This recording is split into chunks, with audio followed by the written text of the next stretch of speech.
Ceux qui 208 et 209, ces images ne reflètent pas sa vision de Mvumvu. Devant ce tableau peu reluisant, Lauriette Mbéribini ne pouvait vouer sa langue au chat. Si elle a déjà diligenté des équipes pour procéder à l'évacuation de ces eaux usées par le faux cardage, l'administrateur maire du 2e arrondissement a convoqué les opérateurs économiques, les responsables religieux, les chefs de quartier et son cabinet pour rappeler aux uns et aux autres leurs responsabilités. C'est une population mixte des habitants de Mvumvu, beaucoup plus dans les quartiers CQ 208 et 209, là où nous avons beaucoup d'eau qui stagne, qui dégage. Et il était de mon devoir de pouvoir les rappeler à l'ordre et leur demander qu'ensemble nous devions réparer cela.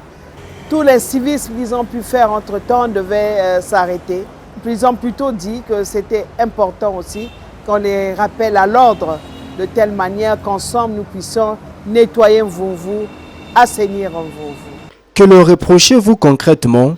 Je leur reproche de mettre beaucoup de choses dans la rue, de l'eau usagée, des matières fécales, et prendre du sable ou bien prendre de la poubelle, mettre dans les caniveaux.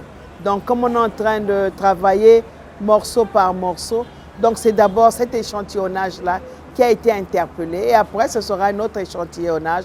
Nous allons profiter de la saison de sèche pour pouvoir régler tout ce problème-là. Ils les lui ont confirmé, ces orientations vont être suivies à la lettre. Nous avons été convoqués au sujet de la salubrité dans l'arrondissement de Mvumvu.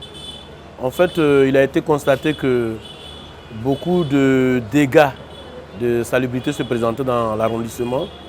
Et nous avons aussi constaté le travail qui a été fait par la mairie.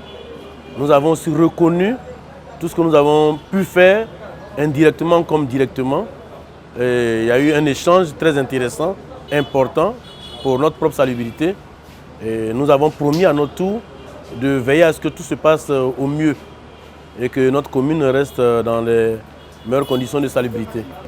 Nous avons promis que chacun à son niveau d'abord commence à faire la propriété, que ce soit pour les activités commerciales, les habitations, et en fait dans l'ensemble que chacun fasse d'abord ce qu'il a à faire et que même dans un élan de solidarité, nous puissions aussi travailler ensemble en ce qui concerne les grandes avenues.